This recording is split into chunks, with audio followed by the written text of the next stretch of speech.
కలిసి ఒక్క మాటలా చదువుదామండి. బ్రతికి నా యందు విశ్వాసం ఉంచు ప్రతి వాడును ఎన్నటికీ చనిపోడు, ఈ మాట నమ్ముచున్నావా అని ఆమెను అడిగాను.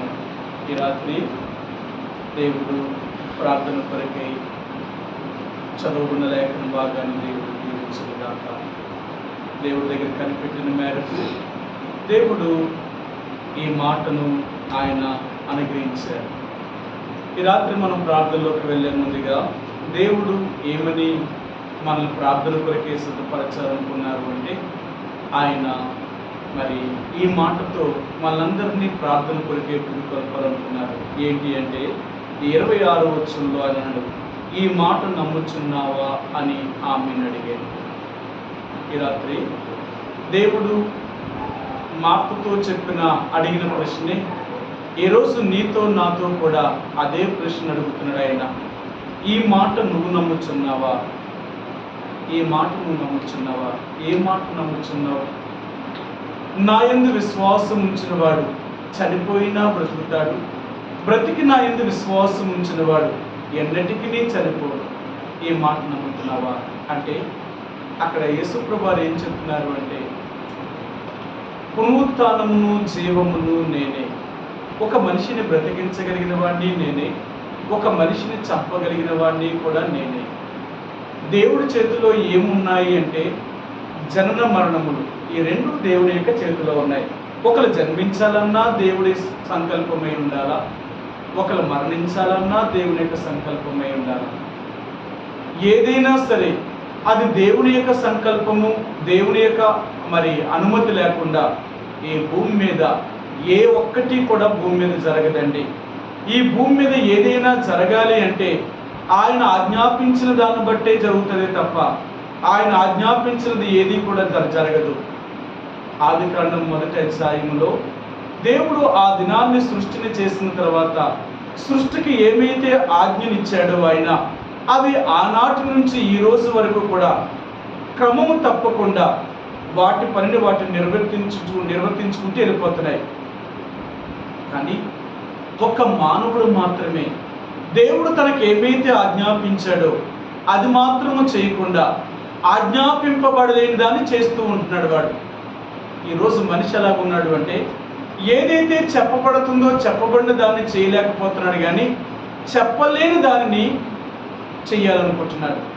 ఈరోజు చాలామంది బైబిల్లో వ్రాయలేని విషయాల్ని ఈరోజు బయటికి తీసుకొస్తూ, ఎందుకంటే బైబిల్ గ్రంథం ఏం చెప్తుందంటే, యేసుప్రభు చెప్పారు కదా, ఇంకా నేను బైబిల్ గ్రంథాన్ని నా మాటలన్నీ కూడా విపులముగా వ్రాయాలి అంటే ఆకాశమైన భూమైనా సరిపోదు, అందుకనే నేను వీటన్నిటినీ పొందుపరిచి ఇంతే మీకు అవసరము ఇవే రాశాను, నేను ఇంతకు మించి మీకు అవసరం లేదు అని దేవుడు రాయించి మనకిస్తే, బైబిల్లో ఎలాంటివి రాయలేదు కానీ చెయ్యొచ్చు, చేయకూడదు, ఇలాగ ఉండొచ్చు, ఉండకూడదు బైబిల్లో లేదు కదా, దేవుడు ఇలా చెప్పలేదు కదా, ఇలాగ అనలేదు కదా, చాలామంది వాదిస్తున్నారు.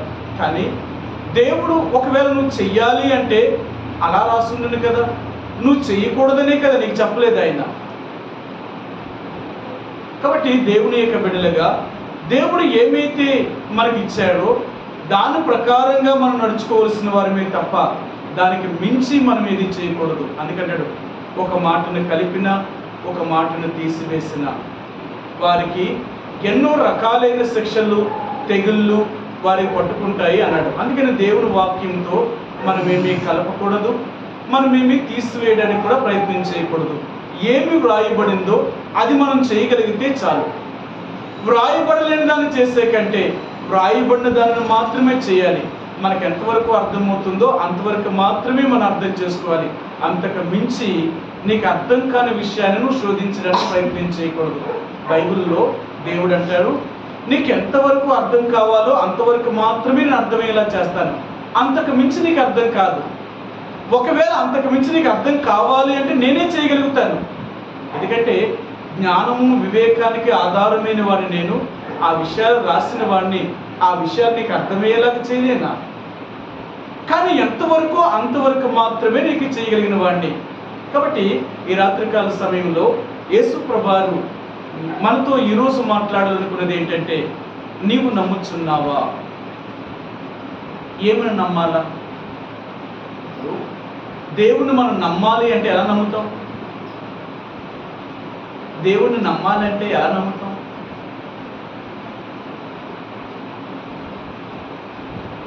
ఎవరైనా దేవుడిని నమ్మాలంటే ఎలా నమ్ముతారు? ఏదో ఒక కార్యం జరగాలి.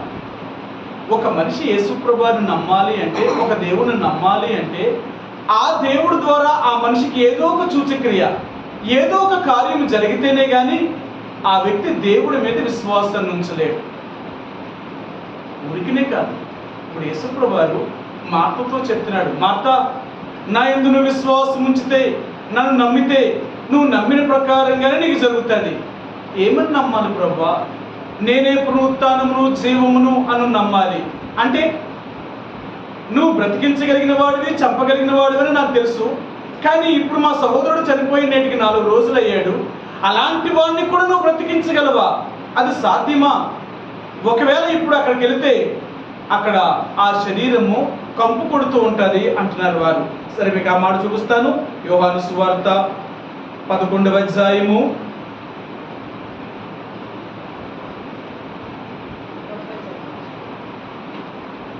11వ వచనం అండి. 14వ వచనం. కావున యేసు, లాజరు చనిపోయాను, మీరు నమ్మునట్లు నేనెక్కడ ఉండలేదని మీ నిమిత్తము సంతోషించుచున్నాను. ఆయనను అతని యొద్దకు వెళుదము రండని స్పష్టముగా వారితో చెప్పాను.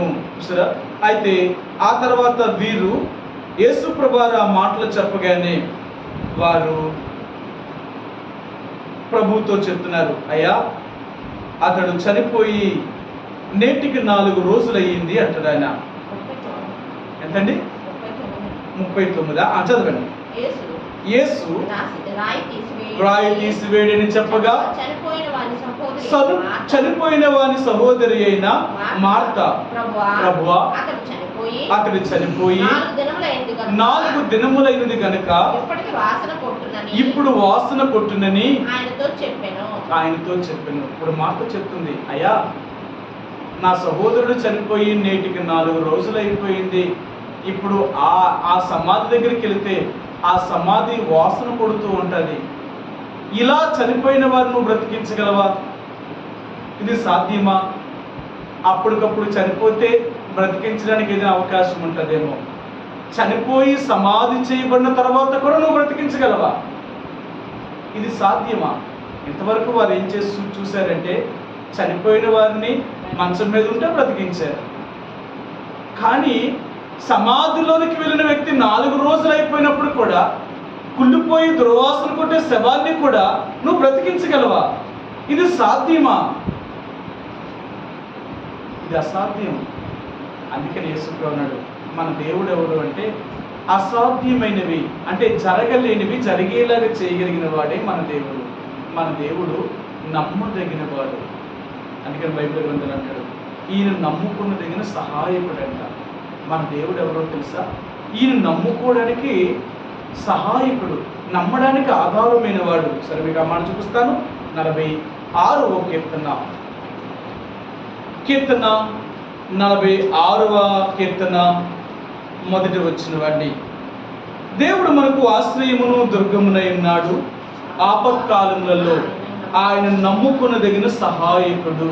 మన దేవుడు ఎవరు అంటే, ఆపత్కాలములలో నమ్ముకునదగిన సహాయకుడు.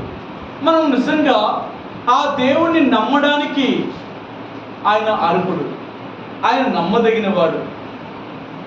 ఎందుకంటే అందరినీ నమ్మలేరు. నమ్మాలి అంటే ఆ మనిషి చేయగలిగిన సామర్థ్యం ఉందా, ఇవ్వగలిగిన వాడా లేదా అనేది మొదట మనం తెలుసుకున్నప్పుడే ఆ వ్యక్తిని మనం నమ్మగలుగుతాం. అంతేగాని మన కార్యంలో జరగలేని వ్యక్తిని మనం ఎలా నమ్ముతాం? మనకు చేయలేని వ్యక్తిని మనం ఎప్పుడూ నమ్మలేం. మనం దేవుడి ద్వారా సహాయాన్ని పొందాలంటే దేవుడి ద్వారా మేలును మనం పొందగలగాలి అంటే ముందు మనం ఏం చేయాలంటే ఆయన నమ్మదగిన వాడా కాదా? ఈ రాత్రి మార్తతో యేసు ప్రభువు చెప్పారు, మార్త ఈ మాట నమ్ముచున్నావా? నువ్వు నమ్ముతావా? ఇప్పటికైనా నమ్ము. ఆమంటుంది, అయ్యా ఎలా నమ్ముతాను నేను? నేటికి 4 రోజులు అయిపోయింది, నా సహోదరుడు చనిపోయి సమాధి చేసేసాము. ఇప్పుడు ఆ సమాధి దగ్గరికి వెళితే దుర్వాసన పడుతుంది. ఇంకా అతని దేహమే లేనప్పుడు అతను ఎలా నువ్వు బ్రతికించగలుగుతావు? ఇది సాధ్యము కాదు, నేను నమ్మలేకపోతున్నాను. అది ఈరోజు దేవుడు అంటున్నాడు. కొన్నిసార్లు మనం కూడా దేవుడు ఏదో అవకాశం ఉంటే చేయగలుగుతాడు, లేకపోతే ఇలా ఉంటే జరుగుతుంది. కొన్నిసార్లు ఏదైనా మనం జరగాలనుకుంటే మనం ఏం చేస్తాం తెలుసా? మన అదృష్టం మీద ఆధారపడతాం. ఏదైనా జరిగిందనుకో, ఆయన అదృష్టం అండి, లేకపోతే ఆమె అదృష్టం అండి, అలా జరిగింది. నిజంగా అదృష్టం ఉంటేనే కానీ జరగదు అంటారు. చాలామంది లోకస్తులు అంటే అదృష్టం ఉంటే జరుగుతుందట, అదృష్టం లేకపోతే జరగదట. దేవుని బిడ్డలో అలాగే చెప్పదు. నాకు అదృష్టం ఉంటే దొరికింది, నాకు అదృష్టం అంటే నీ అదృష్టాన్ని బట్టి అది జరిగిందంటావా? లేదు, దేవుడు నీకు ఇవ్వాలని ఇచ్చాడంతే. ఒకవేళ దేవుడే నీకు ఇవ్వకూడదు అనుకుంటే నీకెంత అన్ని విధాలుగా నీకు మేలు జరిగే అవకాశం ఉన్నా కానీ నీకు జరగదు. ఎందుకో తెలుసా? దేవుడు చెయ్యాలి ఏదైనా. అందుకని దేవుడు అంటారు, ఒక కార్యాన్ని జరిగించాలన్నా, ఒక కార్యాన్ని ఆపాలన్నా అది దేవుడి చేతిలో ఉంది తప్ప మానవుడి యొక్క చేతిలో లేదు. బైబిల్ గ్రంథంలో ఎన్నోసార్లు నేను చూపించాను. నేను ఒక వెంట్రుకను తెల్లగాను మార్చలేము, ఒక వెంట్రుకను నల్లగాను మార్చలేము. ఒకవేళ అప్పటికప్పుడుకి మార్చగలమేమో కానీ అది మరలా మొలకెత్తినప్పుడు మాత్రం దాని నిజ స్వరూపం అనేది దాని బయటికి రావాల్సిందే. కాబట్టి దేవుని యొక్క బిడ్డలుగా నీవు నేను నమ్మిన ఆ యేసు ప్రభువు నమ్మదగినవాడు.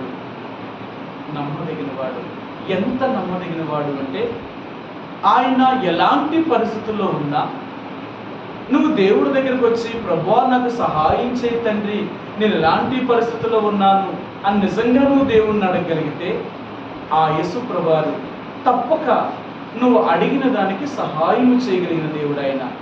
నువ్వు అడిగిన దానికి తప్పక సహాయం చేయగలుగుతాడు. ఆయన చెయ్యలేడు అని ఎప్పుడూ అనుకోవడానికి కూడా నువ్వు ప్రయత్నించేయాలి. అందుకంటే మీ అందరికీ తెలుసు, మార్కు సువార్త 9వ అధ్యాయంలో ఒక దయ్యం పట్టిన వాని యొక్క ఆ కుమారుణ్ణి ఆయన దగ్గర తీసుకొచ్చినప్పుడు యేసు ప్రభువు వారిని అడిగాడు, అయ్యా నీ శిష్యుల దగ్గర తీసుకొచ్చారు కానీ వాళ్ళు పోగొట్టలేకపోయారు, అది నీ వలనైతే నువ్వు చెయ్యి, లేకపోతే ఇది జరగదు అన్నప్పుడు యేసు ప్రభువు ఆ దయ్యం పట్టిన వారి యొక్క తండ్రితో చెప్పాడు, ముందు నువ్వు నమ్ముచున్నావా? వాడన్నాడు, ప్రభువా నేను నమ్ముచున్నాను కానీ అపనమ్మకము కూడా నాకు కలుగుతున్నది. అపనమ్మకము రాకున్నట్లుగా నీవే నాకు సహాయం చేయండి అని అడిగాడు వాడు. దేవుడు అన్నాడు, నువ్వు నమ్ముచున్నావా? అసలు నీకు నమ్మకం ఉందా?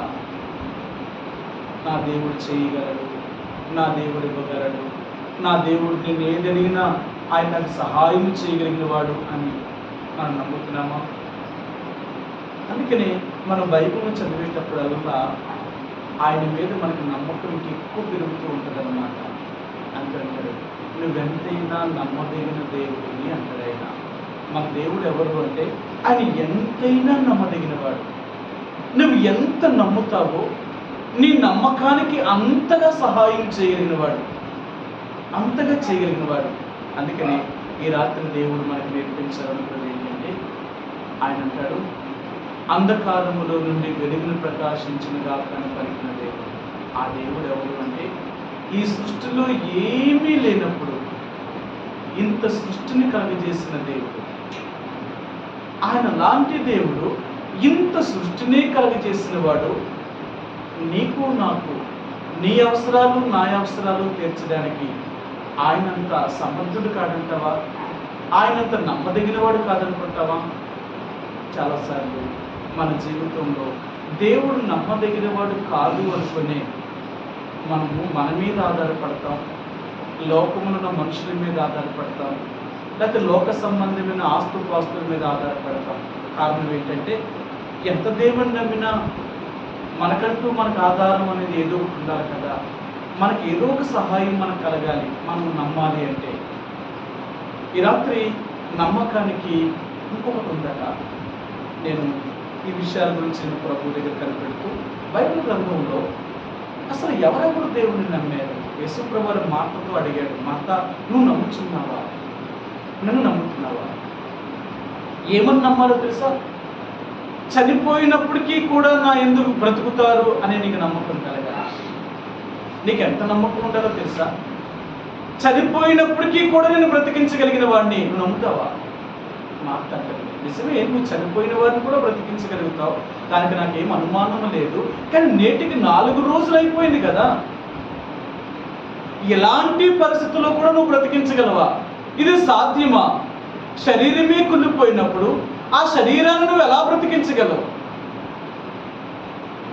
ఎలా లేపగలుగుతావు? నువ్వు లేపడానికి శరీరం ఉండాలి కదా. ఇది ఆమె సమస్య. కొన్నిసార్లు మనం కూడా ఇది అంటాం, ఎలా చేస్తాడు దేవుడు, ఎలా చేయగలుగుతాడు దేవుడు? ఇది కదా, చేయడానికి ఏదో ఒక ఆధారం ఉండాలి కదా. ఏదో ఒక సోర్స్ అనేది మనకు ఉంటే దేవుడు చేశాడు. మనకి ఏ ఒక సోర్స్ లేనప్పుడు, మనకు వచ్చేది ఏ రాబడి లేనప్పుడు, సహాయం చేసేవాళ్ళు లేనప్పుడు మనకు ఎలా జరుగుతుంది? ఆయన దేవుడు సహాయం చేయాలి అంటే నీకు ఎటువంటి రాబడి లేకపోయినా, నీకెవరు ఇచ్చేవారు లేకపోయినా దేవుడే నీకు సహాయం చేయగలిగాడు.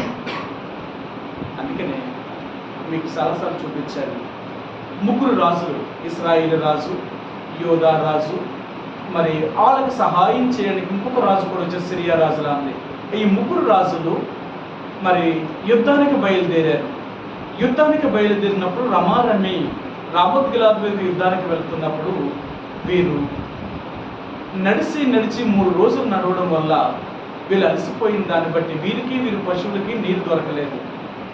నీరు దొరకకపోవడం వల్ల వీరి ప్రాణంలో సమస్యలిపోయి వాళ్ళు అంటున్నారు, లేదు దేవుడు మనకు సహాయం చేయడు, మనం దప్పిక చేతే చంపేస్తాడు, మనం చనిపోతాము, మన పశువులు కూడా చనిపోతాయి, నీరే లేదు, ఇప్పుడు ఎలాంటి పరిస్థితులు నీరు ఎక్కడ దొరుకుతుంది మనకి అని వీడు అంటున్నప్పుడు ఒకలా ఇద్దరు సైన్యం, 3 రాజుల యొక్క సైన్యం బయలుదేరారు. సరే, యెహోషాపాతు రాజు అన్నాడు, లేదు దేవుని ప్రవక్త దగ్గరికి వెళితే ఆయన చెప్తాడు దీని పరిష్కారము, మనకి నీళ్లు దొరుకుతాయా దొరకవా అని విషయాన్ని తెలుసుకొచ్చని మరి అక్కడున్న వారు చెప్పగానే వారు చెప్పారు, అయ్యా ఒకడున్నాడు, అతడు షాపాతు కుమారుడైన ఎలీషా, ఆ ఏలియా, అతడు ఏలియా చేతుల మీద నీళ్లు పోసేవాడు, అతను పిలిపించుకొని వస్తాము అని తీసుకొచ్చిన తర్వాత ఎలీషాని అడిగారు, అయ్యా ప్రవక్త, మేము యుద్ధానికి వెళ్తున్నాము, ఆ యుద్ధంలో మేము జయం పొందాలి అంటే మేము అనుకొని వచ్చాము, కానీ ఇప్పుడు నీళ్లు లేక 3 రోజులు మా ప్రాణం నడిచిపోయి మాకు నీరు కావాలి అని అడిగారు వారు.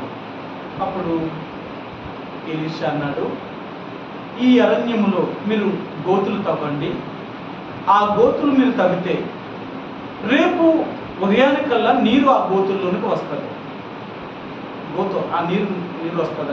ఎలాగా? ఈ అరణ్యంలో పొయ్యిలు తవ్వితే నీరు ఎక్కడి నుంచి వస్తుంది? వర్షం పడుతుందా, లేదా భూమిలో నుంచి నీరు ఓటు పైకి వస్తుందా? ఎలా? నువ్వు చెప్పే మాట మేము నమ్మాలి కదా. ఎలా నమ్మమంటావు? ఎలీషా ప్రవక్త, నువ్వు చెప్తున్నావు గొయ్యలు తమ్ము అంటున్నావు, ఇంత పరిస్థితుల్లో మేము గోతులు తవ్వితే నీళ్లు దొరుకుతాయా? దొరుకుతాయి, నేను చెప్తున్నాను కదా. ఎలా దొరుకుతాయి చెప్పు, ఎలా దొరుకుతాయి చెప్పరు కదా, సోర్స్ చెప్పరు కదా. ఇప్పుడు నా అవసరం తీర్చబడాలంటే నాకు ఎక్కడి నుంచి సహాయం కలుగుతుంది? ఎవరైనా ఇస్తారా, లేకపోతే నాకు ఏదైనా వస్తుందా?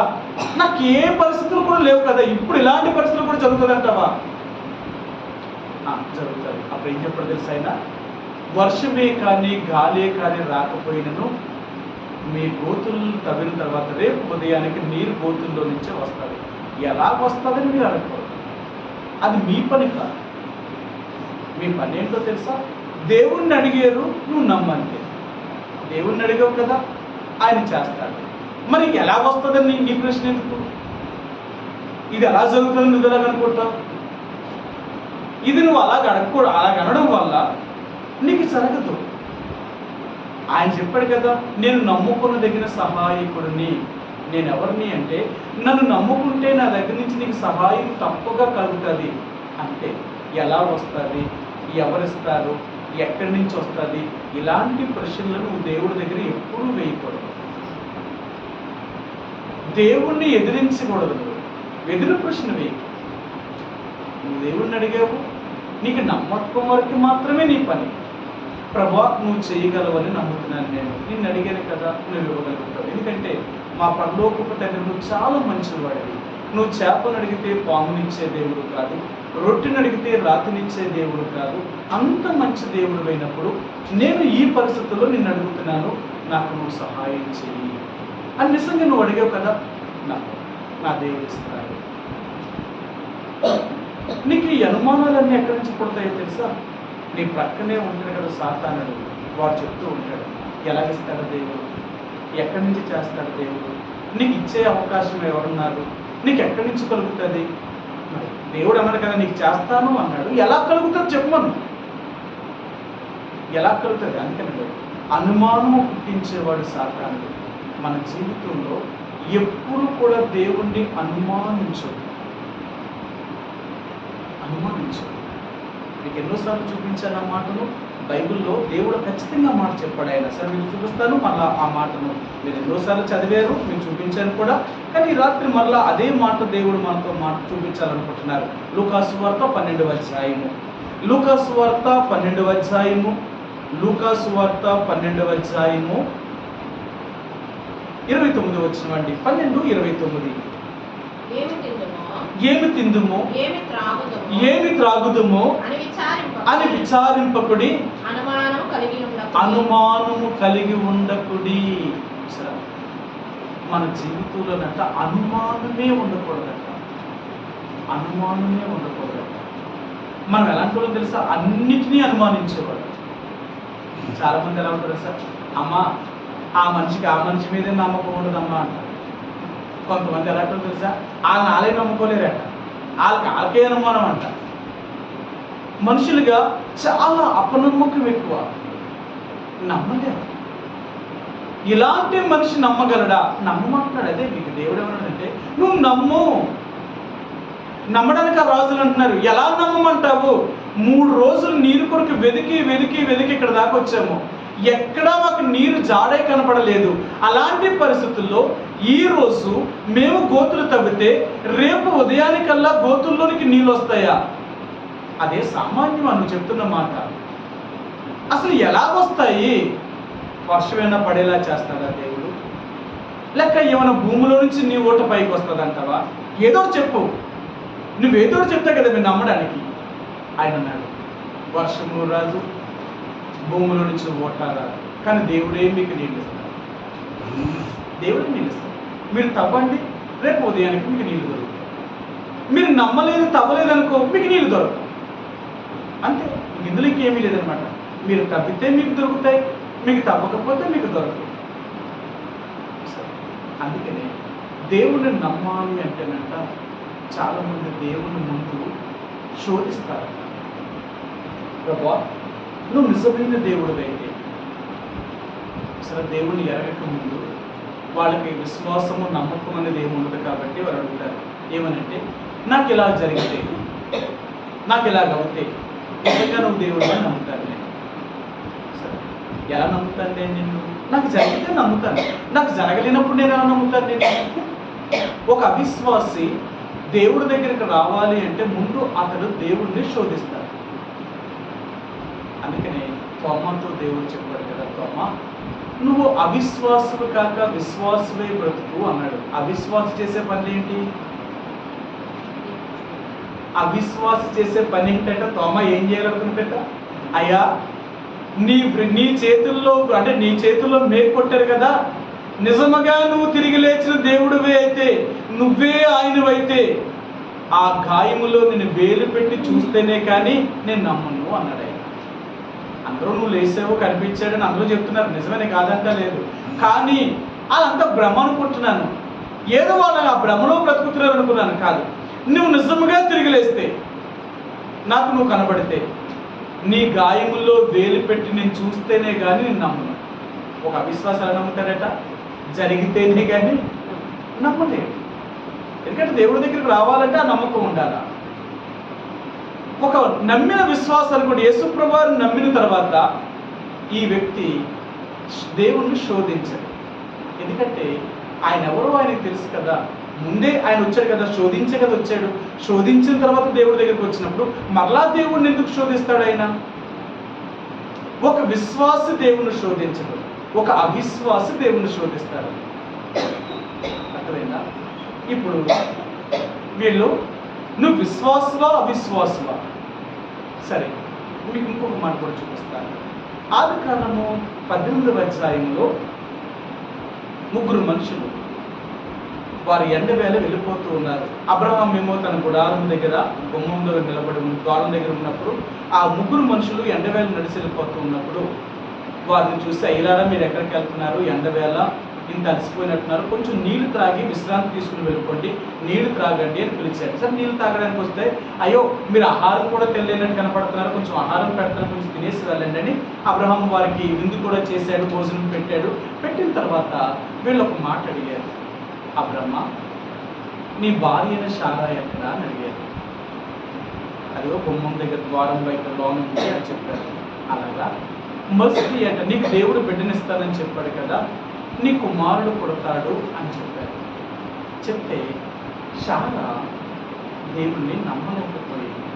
శారా నమ్మలేకపోవడం గల కారణం ఒకటి ఉంది కదా, ఏంటంట? శారా నమ్మలేకపోవడం గల కారణం ఒకటి ఉందట. చెప్పండి. వరకు వాగ్దానం చేశాడు కానీ 2 సంవత్సరాలు అయింది, పిల్లలు కలగలేదు. ఒకటి, అబ్రహాము ముసలోడైపోయాడు. 2, ఆమె స్త్రీ యొక్క ధర్మం కూడా నిలిచిపోయింది. అందుకని అనుమానం వచ్చిందాను. ఆమె అదే చెప్పింది, మీరు నా కొడుకు పుడతాడని చెప్తున్నావు, పుట్టడానికి నాకు అవకాశం ఉండాలి కదా, పుట్టడానికి అవకాశం ఉంటే నిజముగా నేను నమ్ముతాను, పుట్టడానికి అవకాశమే లేనప్పుడు నేను ఎలా నమ్ముతాను? సరే, ఆమె ఏమని అడిగిందో చూపిస్తాను మీకు.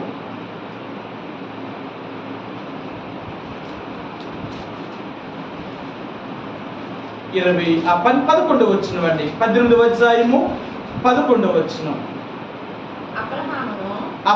అబ్రహామును శారాయును బహుకాలము గడిచి వృద్ధులయుండిరి, స్త్రీ ధర్మము శారాకు నిలిచిపోయిన గనుక శారా నేను బలము ఉడికిన దాన్నైన తరువాత నాకు సుఖము కలుగున, నా యజమానుడు వృద్ధుడై ఉన్నాడు కదా అని తనలో తాను నవ్వుకొనెను. ఇప్పుడు శారా ఎందుకు నవ్వింది అంటే ఊరికినే నవ్వలేదట. కొన్నిసార్లు అంట ఎవరైనా చెప్తే నవ్వుతూ ఉంటాం, నవ్వేమనుకో వాళ్ళకి ఎంత కోపం వచ్చింది, నేను చెప్తుంటే నవ్వుతావా అని. ఎందుకు నవ్వుతావు? జరిగిన విషయాలు చెప్తుంటే నవ్వకపోతే ఏం చేస్తాం? జరిగే విషయాలు చెప్తే వింటాం, కానీ జరగలేని విషయాలు చెప్తుంటే నవ్వేమంటే ఎందుకు నవ్వుతావు? బైబిల్ గ్రంథం అంటాడు, నేను మిమ్మల్ని నిందాస్పదముగాను లేక మరి ఇతరులకు మీకు జ్ఞానాస్పదముగాను చేస్తాను అంటాడు. అంటే కొన్నిసార్లు అట మనం చూసి కొంతమంది నవ్వేలా చేస్తాడట. ఎందుకు నవ్వుతారట? కొంతమంది వాళ్ళు చూసినప్పుడు నవ్వుతారట. ఎందుకు నవ్వుతారు? నవ్వడం ఎందుకు నవ్వుతారు? హేళన చేసినట్టు నవ్వారంటే మాత్రం చాలా కోపం వస్తుంది. నవ్వడం ఎన్నో రకాలు నవ్వచ్చు, కానీ మళ్ళీ చూసి ఎగతాళి చేసినట్టు మాత్రం నవ్వకూడదు. మళ్ళీ చూసి ఎగతాళి చేసినట్టు నవ్వారనుకో మనకు చాలా కోపం వచ్చేది. నన్ను చూసి నవ్వుతావా అంటే నేను అంత నవ్వులాటగా ఉన్నానా, అంత అపహాస్పదంగా ఉన్నానా, నన్ను చూసి నువ్వు అంత ఎగతాళి చేస్తున్నావా, అదనమాట. ఇప్పుడు శారా నవ్విందంటే ఏం చేసింది? దేవుణ్ణి హేళన చేసింది. అది దేవుడు చూసాడు. శారా నువ్వు నన్ను హేళన చేస్తున్నావా, నేను ఇవ్వలేనన్నా అంటే నీకేంటి? దేవుడు చెయ్యాలి అంటే ఏదో ఒక అవకాశం ఉండాలి కదా. ఆయన భర్త అయినా వయసులో ఉండాలా, లేదు నేనైనా వయసులో ఉండాలా. ఇద్దరు కూడా ఆయనకి కనే అంటే ముసలివాడు అయిపోయాడు. రెండవదిగా నాకేమో స్త్రీ యొక్క ధర్మం నిలిచిపోయింది. ఈ సమయంలో నా కొడుకు పుడతాడా? మరి నవ్వకపోతే మేమంటారు చెప్పండి. అందుకే దేవుడు చెప్పాడు. కొన్నిసార్లు దేవుణ్ణి ఎందుకు శోధిస్తాము అంటే శోధన అనేది, ప్రభువా ఇలాంటి పరిస్థితుల్లో నాకు జరుగుతుంది అంటావా? అందుకే దేవుడు నేను ఎప్పుడు చేస్తానో తెలుసా? నేను చెయ్యాలి అంటే నీకు అన్ని ద్వారాలు మూయబడాలి. ఈ లోకములో ఇంకా నాకు ఏ సహాయం చేసేవారు లేరు, ఇక దేవుడు తప్ప నాకు వేరొక మార్గము లేదు అని నువ్వు ఎప్పుడైతే తెలుసుకోగలుగుతావో అప్పుడే నీకు సహాయం చేయడం మొదలు పెడతాను నేను. దేవుడు ఎప్పుడు సహాయం చేస్తారో తెలుసా? మన దారులన్నీ మూసేయాలి. మనం ఎలాంటి వాళ్ళం తెలుసా? ఒక దారి మూసేది ఇంకో దారి నిలుపుకుంటాం, ఆ దారి మూసేది ఇంకో దారి మూసుకుంటాం, అది తెలుసుకోవడానికి చూస్తూ ఉంటాం. ఎందుకంటే మనుషులు కదా, ఇక్కడ సహాయం కలగలేదు ఇంకో దగ్గరికి వెళ్దాం, అక్కడ కలగలేదు ఇంకో దగ్గరికి వెళ్దాం, అక్కడ కలగలేదు. మనం సహాయం కలిగేదాకా ఎక్కడికైనా వెళ్ళొచ్చు, ఎవరి దగ్గర నుంచి పొందడానికి ప్రయత్నం చేస్తాం. ఎందుకు నాకు సహాయం కలుగుతా లేదు? అసలు ఇంతమందిని అడిగాను కదా, ఇక్కడికి వెళ్ళాను కదా, ఇలాంటి పరిస్థితుల్లో కూడా నాకు సహాయం దొరకలేదు అంటే అసలు ఎందుకు దొరుకుతా లేదు? దీనికి కారణం ఏంటి? దీనికి కారణం ఏంటి? ఒక విశ్వాసి కారణాలను వెతుకుతాడు, ఒక అవిశ్వాస కారణంతో పని లేదు. దేవుని నమ్మిన తర్వాత దేవుని బిడ్డ ఏదైనా ఒకటి జరుగుతా లేదు, ఏదైనా నాకు దొరకకుండా పోతుంది, లేదా నా దగ్గరికి వచ్చిన చేతి దాకా వచ్చిన దాటిపోతుంది అంటే అట్లంటాడు, అసలు ఎందుకు ఇలా జరుగుతుంది ప్రభువా? ఇలా జరగడానికి గల కారణం ఏంటి? నేను ఎక్కడ తప్పు చేశాను? నేను ఎక్కడ పాపం చేశాను? ఏంటి నా పరిస్థితులన్నీ కూడా? నేను దీవించబడవలసిన దానికి బదులుగా, ఆశీర్వదించబడవలసిన దానికి బదులుగా, నాకు రావాల్సిన దానికి బదులుగా నాకు రావట్లేదే, నాకు జరుగుతా లేదే. ఇలాగ జరగకపోవడం గల కారణం ఏంటి? నేను ఎక్కడ తప్పు చేశానంటావు? నేను ఎక్కడ పాపం చేశానంటావు? అయితే నన్ను క్షమించు అని దేవుని ఒక అవిశ్వాస కలగలేదు. వాడు దేవుని శోధించగలిగిన వాడు. అందుకనే చాలా దేవుణ్ణి నవ్విందన్నారు. ఎందుకు నవ్వింది అంటే కారణం కూడా చెప్తుంది. నేనేమో స్త్రీ యొక్క ధర్మం నిలిచిపోయిన దానిని, నా భర్త ఏమో ముసలివాడు. ఈ వయసులో నేను పిల్లల్ని ఎలా కనగలుగుతాను? ఒకవేళ దేవుడు నాకు గర్భాన్ని ధరించడానికి శక్తి, అంటే గర్భంలో నా గర్భంలో బిడ్డని వేసినా కనే శక్తి కూడా నాకు లేదు. ఇంక నేను ఎలా కనగలను? అప్పుడు దేవుడు అన్నాడు, ఇంతవరకు నేను ఎందుకు ఇవ్వలేదో తెలుసా? ఎందుకు ఇవ్వలేదో తెలుసా? ఒకవేళ నీకు స్త్రీ ధర్మం నిలిచిపోకుండా ఉండి నీ భర్త ముసలివాడై ఉన్నా సరే, ఒకవేళ నువ్వేమంటావు? ఇంకా నాకు అనే శక్తి ఉంది కాబట్టి నేను పిల్లలను కనగలిగాను నువ్వు అంటావు. ఒకవేళ నీకు అనే శక్తి లేకుండా నీ భర్త వయసులో ఉన్నాడు అనుకోండి, అప్పటికి ఒకవేళ నీ భర్త మరి నీకు కనే శక్తి లేకపోయినా నువ్వు గర్భవతి, నా భర్త ఒకవేళ తన ద్వారా నాకు పిల్లలు పుట్టకపోయినా దేవుడు నాకు ఇచ్చాడు, లేదా నేను కన్నాను అని నువ్వు అనుకుంటావేమో ఏదో ఒక రీతిగా. కాబట్టి ఈ రెండు నీకు చూపించేది ఖాళీ చేసేసాడు ముందు. ఇక నాకు పుట్టే అవకాశం లేదు. అలాంటి పరిస్థితుల్లో దేవుడు ఇచ్చాడు. మన దేవుడు ఎప్పుడు చేస్తాడో తెలుసా? ఇంక నేను జీరోని అయిపోయాను తండ్రి, నా వల్ల సాధ్యం కాదు, నేను బ్రతకలేను, నేను జీవించలేను, నా వల్ల అయితే ఇలాంటిది నేనైతే పొందలేను, నీ వల్ల ఏమైనా సహాయం చేయి, నేనే చేయను. అప్పుడు నా మీద నువ్వు ఆధారపడడానికి నీకు ఇంత టైం పట్టింది. అందుకని నేను కూడా ఈ టైం కోసమే వేచి చూశాను. నువ్వు అన్నీ ఖాళీ చేయబడాలా. నీ సొంత జ్ఞానము, నీ సొంత తెలివి అనేది నీ మీద నువ్వు ఆధారపడకూడదు. ఒకవేళ నువ్వు ఏది పొందినా నేను దేవుడి ద్వారా పొందేనే తప్ప నాకున్న అవకాశాన్ని బట్టి నేను పొందలేదు. చాలా మంది దేవుని బిడ్డలు వాళ్ళ సాక్ష్యాలు చెప్తున్నప్పుడు విన్నప్పుడు వాళ్ళు మంచి పొజిషన్లో ఉన్నారు వారు. కానీ వాళ్ళు ఏం చెప్పుకోవారు తెలుసా? అసలు నేను ఈ ఉద్యోగానికి అర్హునే కాదండి, అసలు నేను ఈ ఉద్యోగానికి నేను అర్హురాలనే కాదు. ఎందుకంటే అంత చదువు నేను చదవలేదు, అంత జ్ఞానము నాకు లేదు, అన్ని పరీక్షలు కూడా నేను రాయలేదు, కానీ దేవుడు ఇచ్చాడు. ఎలాగొచ్చింది, ఎలా నీకు వచ్చింది ఉద్యోగం అంటే ఏమో నాకే తెలియదు, దేవుడు ఇచ్చాడంటే. అలా ఆశ్చర్యం ఏంటంటే అంటే దేవుడిస్తే అలాగే ఇస్తాడు ఆయన. నువ్వు ఎంత దేవుడి మీద విశ్వాసం నుంచి నమ్ముతావో నీ నమ్మకము కొలదే నీకు జరుగుతుంది. అందుకని ఈ ఆదికాండము 18వ అధ్యాయంలో శారా దేవుని నది అప్పుడు శారా నాపనేల యెహోవాకు అసాధ్యమైనది. అబ్రహమా, మరుసటి ఏట మరలా మేము నీ దగ్గరికి వచ్చినప్పుడు నీ భార్యకు ఒక కుమారుని ఎత్తుకున్నాడు. అబ్రహాముకి ఉన్న నమ్మకం ఏంటంటే మాట ఇచ్చిన వాడు నమ్మదగిన వాడు అని అన్నాడు. మన దేవుడు ఎలాంటి వాడో తెలుసా? ఆయన మాట ఇచ్చాడు అంటే మాట తప్పడు. ఆయన నమ్మదగిన వాడు. అందుకనే రోగులకు రాసిన పత్రిక అపోస్తలుడైన పౌలు 4వ అధ్యాయం అంటాడు. ఆయన ఏమంటాడంటే అబ్రహాముకి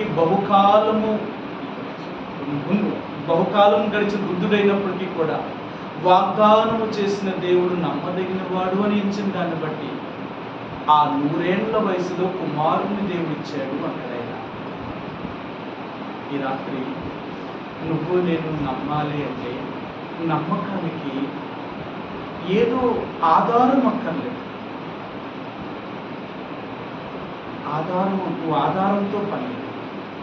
నా దేవుడే ఆధారం నాకు. ఇంకా నాకు ఇంక వేరే సాక్ష్యం ఏం కావాలా?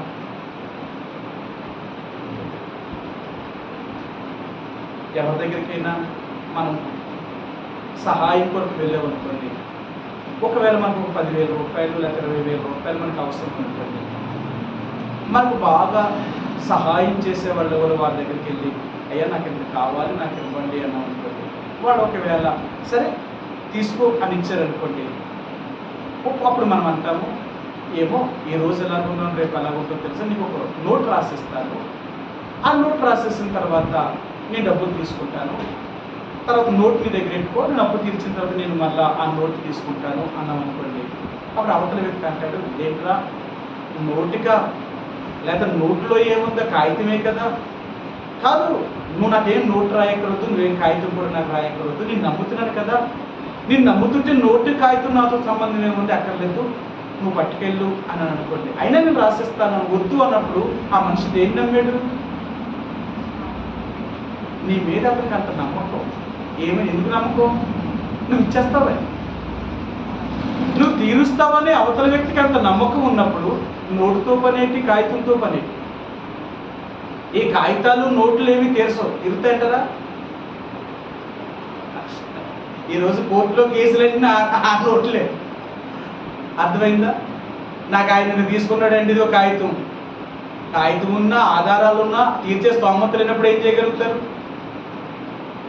మాట మీద నమ్మకం ఉండాలి తప్ప కాగితాలు ఇవి ఏమి చెయ్యి. ఇప్పుడు దేవుడు అంటున్నాడు మరి నన్ను అడిగావు కదా, నేను ఇవ్వగలిగిన వాడిని నువ్వు నమ్ముతున్నావా? నువ్వు నమ్మగలిగితే ఇంక వీటితో ఇంక ఆధారంతో పని నీకు ఎలాగిస్తాడు, ఎలా వస్తుంది, ఎవరి ద్వారా పంపిస్తాడు, ఇవన్నీ నీకెందుకు? నన్ను నమ్ముతున్నావు కదా, నేను నమ్మితే నేను ఇస్తానని చెప్తున్నాను కదా, నీకు అదే లేనప్పుడు నేను ఎలా చేయగలుగుతాను? సరే, రెండో మాట మీరు చూపిస్తాను. మిద్యాను అరణ్యంలో మోషే గొర్రెలు కాసుకుంటున్నప్పుడు దేవుడు మోషేతో మాట్లాడుతూ వచ్చాడు. మోషేతో మాట్లాడి అతను అన్ని రకాలుగా బలపరిచి నువ్వు ఐగుప్తు దేశంలోకి వెళ్ళి ఫరో దగ్గరికి వెళ్ళి నా పక్షంగా వెళ్ళి మాట్లాడు, ఐగుప్తులను ఇశ్రాయేలు ప్రజలకు చెప్పు, నేను దేవుడు పంపించాడు, నేను నువ్వు విడిపిస్తాను అని దేవుడు చెప్తున్నాడని చెప్పు అని అంటే మోషే అంటున్నాడు ప్రభువా వారు నన్ను నమ్మరు, నువ్వు పంపించవని నేను వెళ్తే వాళ్ళు ఏమంటారంటే దేవుడు నిన్ను పంపించాడని సూచన ఏంటి, ఒక ఆధారం ఏంటని అడుగుతారు, నేను ఏం చెప్తాను, అసలు వాళ్ళు నమ్మరు, నన్ను నమ్మరు అని మోషే దేవుడితో మాట్లాడాడు. సరే మీకు ఆ మాట చూపిస్తారు. నిర్గమాకాండము 4వ అధ్యాయము 1 వచనం. నిర్గమాకాండము 4వ అధ్యాయము. అందుకు మోషే చిత్తగించుము, వారు నన్ను నమ్మరు, నా మాట వినరు, యెహోవా నీకు ప్రత్యక్షము కాలేదు అందురని ఉత్తరమీగా. నువ్వేమో వెళ్ళమంటున్నావు. ఆ మనుషులే నమ్మే మనుషులా? వాళ్ళని నమ్మరు. పోనీ నా మాట ఏమైనా వింటారా? వినరు. పోనీ నీకు దేవుడు ప్రత్యక్షమయ్యాడు నాకు అంటే వాళ్ళని నమ్ముతారా? నమ్మరు. మరి నేను ఏం చెప్పను? అప్పుడు దేవుడు అన్నాడు, మోషే, వాళ్ళు నిన్ను నమ్మాలి, అంతే కదా. నిన్ను నమ్మాలి అంటే నేను ఒక సూచక్రియ నీకు చేస్తాను అని మోషేకు ఒక సూచక్రియ చూపించాడు. అన్నాడు, నీ చేతిలో ఉన్నది ఏంటి అని అడిగాడు. కర్ర. ఆ కర్ర కింద పాడేయన్నాడు. కర్ర కింద పాడేయగానే పాము అయిపోయింది. అప్పుడు చెప్పాడు, మోషే దూరం పారిపోయాడు. అప్పుడు అన్నాడు, ఆ కర్రని అంటే ఆ పాముని తోక పట్టుకోమల్లా అన్నాడు. దాన్ని తోక పట్టుకోగానే ఆ పాము మరలా కర్ర అయిపోయింది. అప్పుడు అన్నాడు, ఈ సూచన సరిపోతుందా? సరే, ఇంకొక సూచకని చెప్తాను. నీ చెయ్యిని రొమ్ము కానించుకో అన్నాడు. అది ఎండిపోయింది. మరలా నీ చేతిని బయటికి తీసి మళ్ళీ రొమ్ము కానించుకో అన్నాడు. ఆనించుకుంటే మామూలు చేయి అయిపోయింది. ఇప్పుడు చెప్పు, ఈ సూచక్రియ ద్వారానైనా నేను నమ్ముతాను. నిజముగా దేవుడు మోషేకి ప్రత్యక్షమయ్యాడు, దేవుడే మోషేని పంపించాడు. ఇది వారు నమ్ముతారు. నమ్మడానికి ఒక ఆధారం కావాలి. అందుకే దేవుడు ఆ ఆధారాన్ని కూడా చూపించాడు. ఆయన ఆధారాన్ని చూపించాడు. మూడో వ్యక్తిని చూపిస్తాను. ఈయన దేవుడిని నమ్మలేక కొన్ని పరీక్షలు పెట్టాడు దేవుడికి. ఈయన పెట్టాడు దేవుడికి. చూపిస్తాను మీకు. న్యాయాధిపతుల గ్రంథము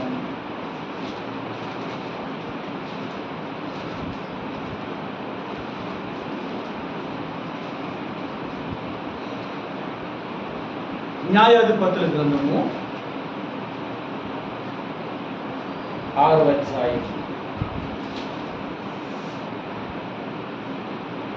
39వ వచనమండి.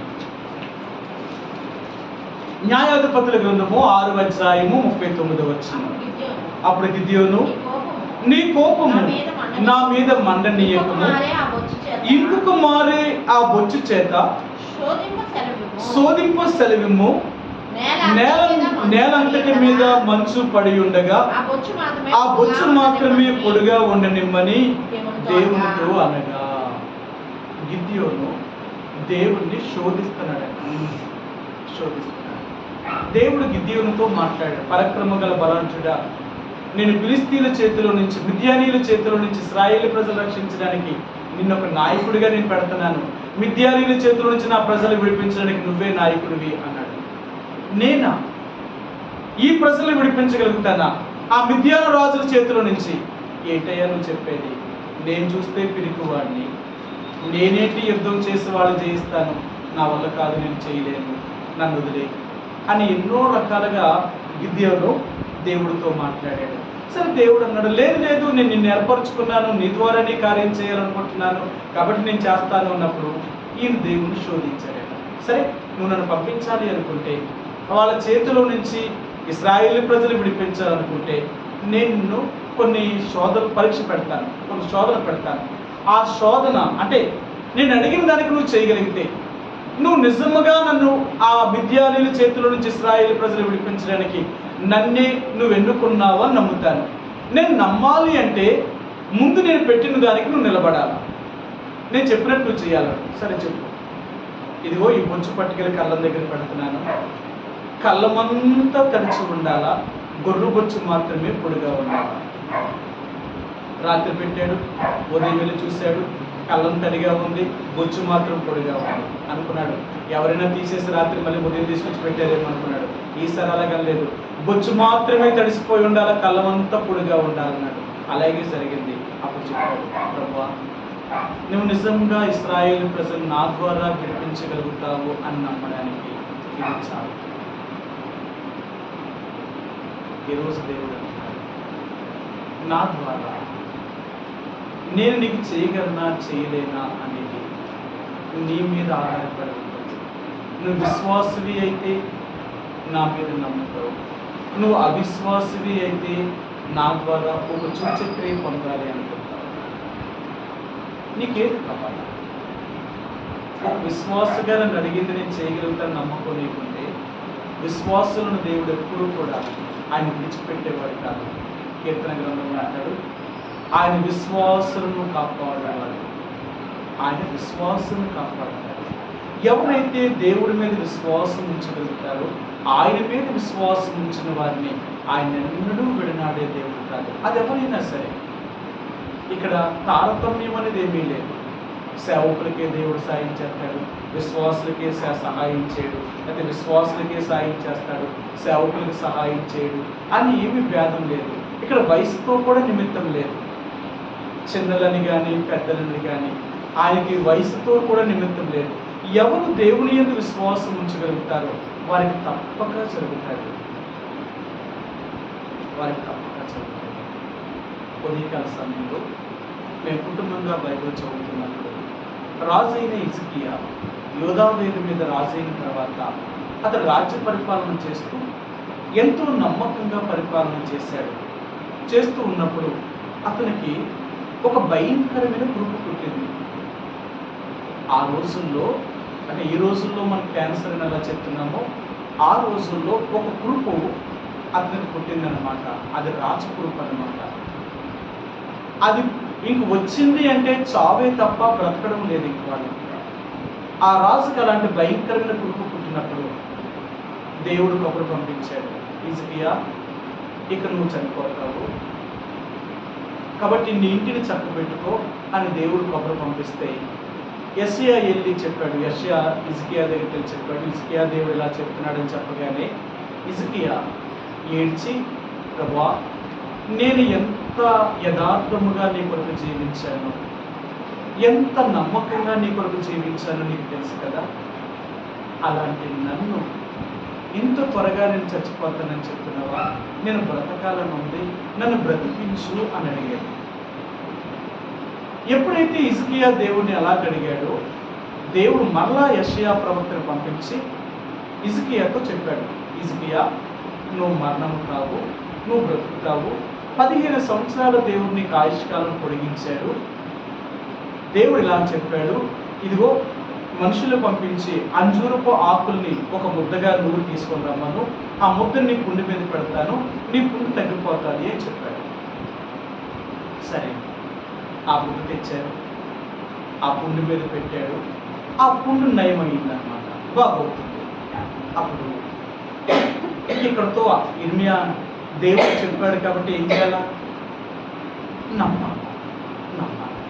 అప్పుడు అన్నాడు, ప్రభువా నేను బ్రతుకుతాను నువ్వు చెప్తున్నావు కదా, నేను బ్రతుకుతాను నువ్వు చెప్తున్నావు కాబట్టి ఆ మాట నేను నమ్మాలి అంటే నాకు సూచన కావాలి అన్నాడు.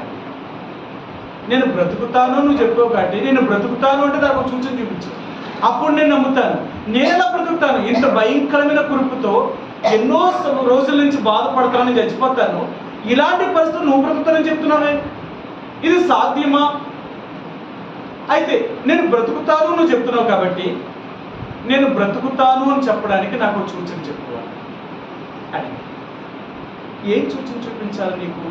సరే ఓ పచ్చే, నువ్వు రోజు నీకు ఎండ అంటే ఉదయకాల సమయంలో ఆ సూర్యుని కాంతి నీ మీద పడ్డానికి ముందు ఆ హాల్లో కూర్చోబెడుతున్నారు కదా, నువ్వు చూస్తూ ఉంటావు కదా, ఎండ అంటే నీడ 10 మెట్లు ఎండ నీకు ఎక్కుతూ ఉంటుంది కదా, ఒక మెట్టు పొద్దు పొడిచిన కొద్ది సూర్యుడు పైకి వచ్చే కొద్ది ఎండ పైకి కాంతి పైకి ఎక్కుతుంది కదా 10 మెట్లు.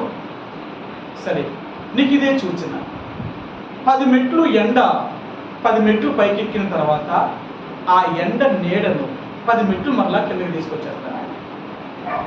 ఇదే నీకు సూచన. ఇది సాధ్యమా? నువ్వు నమ్ముతాను కదా, నువ్వు బ్రతుకుతాను అంటేనే నువ్వు నమ్మలేకపోతున్నప్పుడు సూర్యుడు పైకి వెళ్ళిపోయిన వాడిని మళ్ళీ కిందకెలా దింపుతాను? నేను దింపుతాను. నేను చేయగలిగిన వాడిని కదా, నీకెందుకయ్యమ్మా? దేవుడు కొన్నిసార్లు ఇలాగ శోధించగలుగుతారు. అప్పుడు దేవుడు చెప్పాడు, సరే చూడైతే లేదు, నువ్వు బ్రతుకుతావు అనడానికి ఇదే నీకు సూచన. ఉదయకాల సమయంలో హిజ్కియాను బయటికి తీసుకొచ్చారు. ఆయన కూర్చున్నాడు. మెట్లు ఎండ ఒక మెట్టు ఎక్కుతుంది.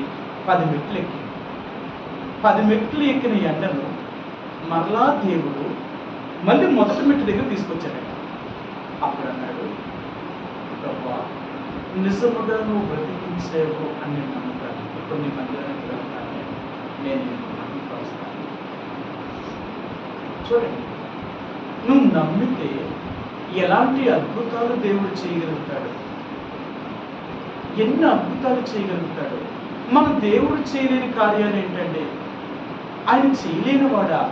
అందుకని అంటాడు మన దేవుడు ఎవరంటే ఆశ్చర్యమైన అద్భుతమైన కార్యములు చేయగలిగిన వాడు. ఏ జనాంగాల్లో కూడా ఏ ప్రజల్లో కూడా అలాంటి అద్భుతాలు జరగవన్నమాట. ఒక్క దేవుని ప్రజల మధ్య మాత్రమే అలాంటి అద్భుతాలు చేయగలిగిన దేవుడు. అందుకనే మోషేతో దేవుడు మాట్లాడినప్పుడు నిర్గమాకాండం 32వ అధ్యాయం అంటాడు, మోషే మీ మధ్య నేను అద్భుతములు చేయబోతున్నాను, మీ మధ్య నేను అద్భుతాలు చేయబోతున్నాను. అవి ఎలాంటి అద్భుతాలు తెలుసా? ఎవరు ఎప్పుడు కని విని ఎరగిన సంగతి. దేవుడు చేసే కార్యములు అద్భుతాలు ఎలాగుంటాయంటే మనిషి ఊహకే అందని కార్యాలు చేయగలిగిన వాడు. ఎప్పుడు చేస్తారో తెలుసా? నువ్వు నమ్మగలిగి. అందుకే నేను మాటతో చెప్పాను, మాట ఏ మాట అసలు నా మీద నీకు నమ్మకం ఉందా? నేను ఏదైనా చేయగలిగిన దేవుడినని, నాకు అసాధ్యమైనది ఏదీ లేదని నేను నమ్ముతున్నాను. ఒకవేళ అలాంటి నమ్మకం నీకు తప్పక నువ్వు అడిగి నేను చేయగలను. అలాంటి నమ్మకమే నీకు లేకపోతే నేనేం చేయను. మీ అందరికీ ఒకసారి చూపించాను. దేవుడు యెరూషలేములో కానీ కపెర్నహూములో కానీ ఇశ్రాయేలు ప్రజల మధ్య ఉన్నప్పుడు దేవుడు అద్భుతాలు చేయలేదా? ఎందుకు చేయలేదో తెలుసా? ఆయన చేసినా నమ్ముతలేదు. ఈయన నిజముగా దేవుడు కుమారుడు అని నమ్ముతలేదు. ఎన్ని చేసినా వారు నమ్ముతలేదు. ఎలాగా? ఈయన మనిషిగా మనల్ని మన మధ్య ఉంటూ మనవలే తిరుగుతూ మనవలే తింటూ మరియా యోసేపులు పుట్టినవాడు, అతని అన్నదమ్ములు అతని అక్కచెల్లెలు మనతోటే ఉన్నారు కదా, ఈయన దేవుడు కుమారుడు ఎలాగవుతాడు? ఈయన దేవుడు కుమారుడు అని చెప్పుకుంటున్నాడు. ఇలాంటి చేసేందుకు దేవుడు అయిపోతాడా? కాదు. వారు నమ్మలేకపోతున్నారు యేసు ప్రభువుని. ఆయన నిజముగా దేవుడు కుమారుడు నమ్మకపోవడం వల్ల దేవుడు వాళ్ళ మధ్య ఇక అద్భుతాలు చేయడమే మానేశాడు. ఎవరైతే ఆయన నమ్మారో నమ్మిన వాళ్ళకి అద్భుతాలు చేయడం మొదలుపెట్టాడు. అందుకనే ఆయన గలిలయ, కప్పదొక్కయ్య ఇలాంటి ప్రాంతాలలోకి వెళ్ళిపోయి అన్ని జనుల మధ్య సమరీయుల మధ్య ఆయన సువార్తను ప్రారంభించడం మొదలుపెట్టాడు. ఎప్పుడైతే ఆయన అన్ని జనుల మధ్యకి వెళ్ళాడో అన్ని జనులు ఆయన యందు విశ్వాసం ఉంచారో ఆయన నమ్మిన వాళ్ళందరికీ మేలు చేశాడు. ఆయన నమ్మిన వాళ్ళందరూ అడిగిందల్లా దేవుడు ఇచ్చాడు వారికి. ఈ రోజు దేవుడు అంటున్నాడు, దేవుని నమ్మిన దేవుని ప్రజలుగా ఉంటూ దేవుని బిడ్డలమని చెప్పుకుంటూ మనం నమ్ముతున్నామా? ఎంత దేవుని నమ్మితే మాత్రం దేవుడు ఎలా చేస్తాడు, ఎలాగ ఇవ్వగలుగుతాడు? మన ప్రయత్నం మనం ఉండాలి కదా, మనకు కూడా కొంత మనం చేయాలి కదా. మనకు అన్ని అవకాశాలు ఉంటేనే కదా దేవుడు మనకి ఇవ్వగలుగుతాడు. మనకు అవకాశం లేకపోతే ఎలా ఇవ్వగలుగుతాడు దేవుడు? మనం ఇలా ఆలోచిస్తాం. ఒక ఆయన ఇలా చెప్పాడు, ఏమన్నాడు అంటే 18 సంవత్సరాల్లో నిండి 25, 24, 23 సంవత్సరాల లోపు ఉన్న వాళ్ళే మిలిటరీలో తీసుకుంటారు. అంతేనా? 18 నుంచి 21 లాగా 21 ఈ లోపు ఉన్న వాళ్ళు మాత్రమే సైన్యంలో చేర్చుకోవడానికి ఇష్టపడతారట. అంతకంటే వయసు మీరితే ఇష్టపడరట. ఎందుకు అలా తీసుకోరట అంటేనంట, ఈ వయసులో ఉన్న వాళ్ళు ఎంతవరకు చదువుతారట? డిగ్రీకి వెళ్ళిపోతారండి. ఇంటర్మీడియట్ మాత్రమే అవుతారట. వీళ్ళు ఎక్కువ చదవరట. అందుకని ఆర్మీలో ఉన్న వాళ్ళు అందరూ కూడా ఎక్కువ చదువులో ఉండరు. ఆ చదువులన్నీ ఇంటర్మీడియట్ వరకే. ఆ ఇంటర్మీడియట్ అయిపోతే ప్రైవేట్గా వెళ్ళి కట్టుకుంటారేమో కానీ వీళ్ళు ఎక్కువ చదవరట. ఇలాంటి వాళ్ళట ప్రభుత్వానికి ఎందుకు అవసరం అంటే తెలుసు. ఇలాంటి వాళ్ళని ఎందుకు తీసుకుంటారు తెలుసా? వీళ్ళంట వాళ్ళు కాల్చేయాలంటే కాల్చేస్తారు. ఎందుకు కాల్చాలా, ఎలా కాల్చాలా, దానికి వాళ్ళ ఉపయోగం ఏంటి అని ఆలోచించుకుంటారు. కమాండర్ ఆజ్ఞ ఇచ్చాడు అంటే కాల్చేయాలట. ఇంకా అందులో అనుమానించకూడదట. ఎవరు అనుమానిస్తారో తెలుసా? ఈ 21 సంవత్సరాలు దాటిపోయాలట ఏదోనో ఒక పని చేసాం వెనక ముందు ఆలోచిస్తారట. వీళ్ళకి ఆలోచించే జ్ఞానం పెరుగుతుందట. అందుకని వీళ్ళనట ఎక్కువ చదువుకున్న వాళ్ళని ఎవరిని ఆర్మీలోకి తీసుకోవాలట. తక్కువ చదువుకున్నవాడైతే చెప్పగానే మాట అంటాడట. వాడు ఇంకేం ఆలోచించలేడ, చెప్పాడా చేసేయాలంతే. అందుకని ఆ వయసులో మాత్రమే ఉన్నవాళ్ళు మాత్రమే తీసుకుంటారట. దేవుడికి ఎలాంటి వాడు కావాలంటే తక్షణం చెప్పగానే చేసేవాడు కావాలి. ఒకసారి ఇసుకుంటాడు, నువ్వు లేచి నీ పరుపెత్తుకొని నీ ఇంటికి వెళ్ళు అన్నాడు. అంటే ఇప్పుడు ఇన్ని సంవత్సరాల నుంచి మంచం మీద ఉన్న పక్షవాయువు గలవాడు ఇప్పుడు ఏం చేయాలా? ఆలోచించండి. నువ్వు లేచి నీ పరుపెత్తుకొని నువ్వు ఇంటికి వెళ్ళిపో అన్నాడు ఆయన. అప్పటి నుంచి మంచం మీద ఉన్నవాడు ఇప్పుడు లేవడం అంటే ఎలాగా? అయ్యా నువ్వు వచ్చి లేపాలి కదా, నన్ను నా చెయ్యో ఎవరు ఓటు ఇవ్వాలి కదా, నాకు ఏదో పట్టుకొని నువ్వు చేస్తేనే కానీ నేను వెళ్ళగలుగుతాను అని అడిగాడు వీడు. అక్కడ మాట అంటాడు, తక్షణమే వాడు లేచి తన పరుపెత్తుకొని తన ఇంటికి వెళ్ళాడు. సరే, ఆయన చెప్పాడు, వెంటనే ఇతడు చేశాడు. ఇంక అనుమానించలేదు. ఎలాగా ఏంటి సంవత్సరాల నుంచి మంచం మీద ఉన్నవాడిని నేను ఎలా లెగిస్తాను అని అనుమానించలేదు. ఆయన చెప్పాడు, నేను లెగిస్తాను. దేవుడు చెప్పాడు అంటేనంట అది జరుగుతుంది అని నమ్మాలి. అది మన నమ్మకం ఎలా ఉండాలి తెలుసా? మాట ఇచ్చాడా, అయితే మాట ఇచ్చిన దేవుడు తప్పడు. ఆయన మాట ఇచ్చాడు తప్పగా జరుగుతుంది, నాకు సహాయం కలుగుతుంది అంటే మాట ఇచ్చాడా, మాట తప్పడా ఆయన? ఈ రాత్రి దేవుడు నేనెవరినో తెలుసా, పునరుత్థానమును జీవమును ఏదైనా చేయగలిగిన వాడిని నేను. అలాగే నువ్వు నమ్ముతావా? నువ్వు నమ్మితే నీ నమ్మిక ప్రకారంగానే నీకు జరుగుతుంది. నీ నమ్మిక ప్రకారంగానే జరుగుతుంది. అయితే నన్ను అందుకే నేర్చుకుంటున్నాను. ఈ రాత్రి దేవుడు మనతో మాట్లాడే ప్రశ్న ఏంటో తెలుసా? ఈ మాట నువ్వు నమ్ముచున్నావా? నేను చేయగలను, నీకు ఇవ్వగలను, నీకు సహాయం చేయగలిగిన వాడిని నేనే, నమ్ముకున్న దగ్గర సహాయకుని నేనే. నువ్వు నమ్ముతావా? ఆ నమ్మకం నీకుందా? నువ్వు నమ్మకంలో ఏమాత్రం కూడా అనుమానించవు. ఎంతో తెలుసా, చిన్న అనుమానం ఉన్నా చాలు, నీ విశ్వాసానికి చిన్న అపనమ్మకం ఉన్నా దేవుని యొక్క రాజ్యంలో నువ్వు చేరకుండా ఈ అపనమ్మకమే మనం దూరం చేశారు. చిన్న అపనమ్మకం కూడా ఉంది. చిన్న అపనమ్మకం ఉన్నా, ఎక్కడో కొంత అనుమానం ఉందనుకోండి, అది జరగదు. ఎందుకంటే నువ్వు నమ్మేటప్పుడు దేవుడిని ఎలా నమ్మాలంటే నీ పూర్ణ హృదయంతోనూ, నీ పూర్ణ ఆత్మతోనూ, నీ పూర్ణ శక్తితోనూ నీ దేవుడైన యెహోవాను ప్రేమించాలి. అందులో ఇంకేమాత్రము కూడా చిన్న అనుమానము కానీ చిన్న ఎరుతు కానీ ఉండకూడదు. నమ్మేము అంటే అలా నమ్మాల. అందుకని మీ అందరికీ చెప్తారు కదా, కాలేబు యెహోషువ వాళ్ళ దేవుడిని నమ్మారట. ఎలా నమ్మారట? నిండు మనసుతో. ఇంకా వారిలో ఏమాత్రం కూడా కొంచెం కూడా అనుమానం లేదు, అవిశ్వాసం అనేది లేదు, దేవుడు చెయ్యలేడు అనే మాటే సమస్య లేదు వాళ్ళకి. వాళ్ళిద్దరు నమ్మారు. అందుకని దేవుడు అన్నాడు, కాలేబు యెహోషువలు కనాను దేశంలో ప్రవేశిస్తారు, ఇంకెవరూ ప్రవేశించరు, ఎందుకంటే మీరు నన్ను నమ్మలేదు. నమ్మలేదు. ఈ రాత్రి దేవుడు అంటున్నాడు, నన్ను నమ్ముతావా? నన్ను నమ్ముచున్నావా? ఏమని నమ్మాలి? నేను లేని వాటిని ఉన్నట్టుగా చేయగలను. నువ్వు నమ్ముకున్న దగ్గర సహాయం పొందేయండి, అసాధ్యమైనవి సాధ్యం చేయగలుగుతానని. నన్ను ఏదైతే నువ్వు అడుగుతున్నావో నా దగ్గర నుంచి నువ్వు సమస్తము పొందగలుగుతావని నీకు నమ్మకం. అలాంటి నమ్మకంతో దేవుడి దగ్గరికి వచ్చావా? అలాంటి నమ్మకంతో నువ్వు దేవుడిని అడుగుతున్నావా?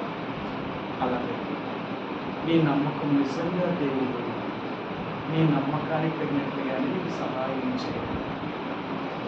నువ్వు ఎంత దేవుడిని నమ్ముతావో అంత నమ్మిక చెప్పునే అంతగా సహాయం చేయగలుగుతాడు. నీ విశ్వాసము ఎంత పెద్దదవుతుందో దేవుని కార్యంలో కూడా అన్ని గొప్ప కార్యాలు చూడగలుగుతావు. అందుకని అక్కడ మార్తతో మరొక మాట అన్నాడు.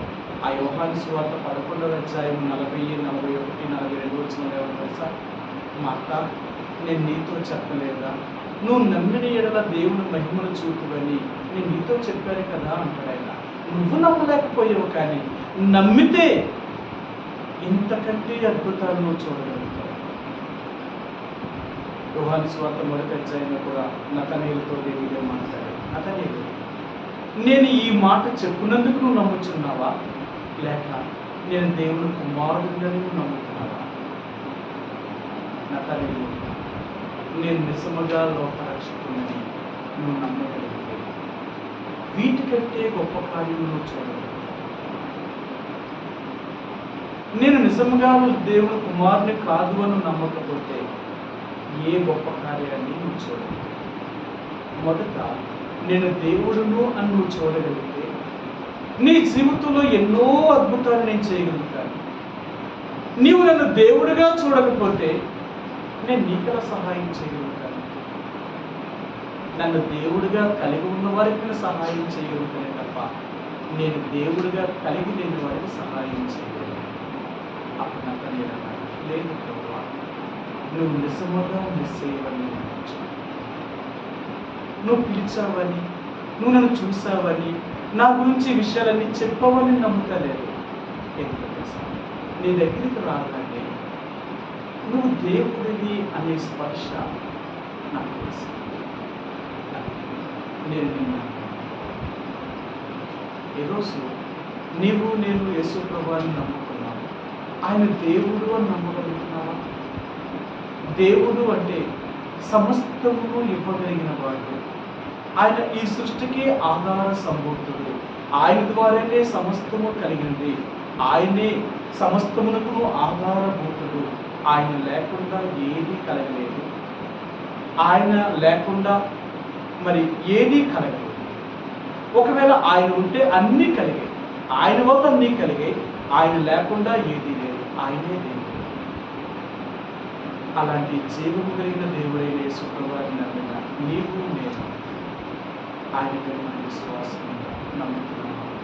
తండ్రి, నువ్వు నాకు చేయలేదు, నాకు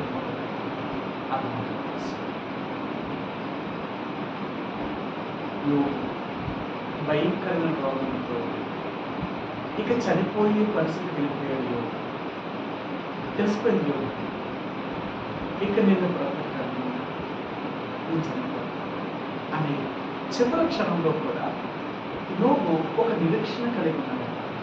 అని నా విమోచకుడు సజీవుడని, మరలా నేను ఒక రోజు ఆయన చూడగలుగుతానని నాకు నమ్మకం ఉంది. సరే, చివరికి ఈ మాట గురించి నేను ముగిస్తాను. యోగు గ్రంథంలో యోగు చివరిగా అతడు దేవుడి దగ్గరికి వచ్చినప్పుడు అతడు ఏమని మాట్లాడాడు, ఎలాగో మాట్లాడాడు ఒక మాట చూస్తాను. యోగు ఆయన దేవుడి దగ్గరికి వచ్చిన తర్వాత ఇలాగో మాట్లాడాడు. ఆయన ఏం మాట్లాడాడు చూపిస్తాను. 19వ అధ్యాయం యోగు గ్రంథము 19వ అధ్యాయము 25 వచనాలు. 19, 25. అయితే నా విమోచకుడు సజీవుడనియు తరువాత ఆయన భూమి మీద నిలిచిననియు నేను నమ్ముకున్న దేవుడు సజీవుడని, తరువాత నేను ఆయన భూమి మీద నిలుస్తాడని నాకు తెలుసు. కాబట్టి నేనేమైపోతే ఏంటి, నా శరీరం ఏమైపోతే ఏంటి అంటాడు. 26. ఇలాగూ నా చర్మము చీకిపోయినను, నా చర్మము చీకిపోయిన తరువాత శరీరముతో నేను దేవుణ్ణి చూచగలను. నా శరీరం చీకుపోయిన ఒకరోజు మళ్ళా నేను దేవుణ్ణి చూస్తాను. అది నా ఎంతోమంది చెప్పుకుంటారు. యోగును చూసిన వాళ్ళందరూ చెప్పుకుంటారు, ఇంకేం బతుకుతాడు, ఒంటి నిండా దుర్వాసన, పురుగులు పట్టేసాయి, లెగుస్తుంటేనే భయంకరమైన వాసన వచ్చేస్తున్నాడు, ఇంకా బ్రతుకు చచ్చిపోతాడు.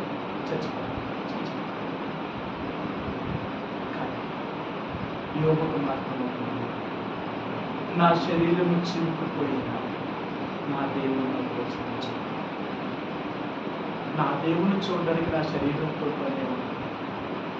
నా దేవుడు సజీవుడని నాకు తెలుసు.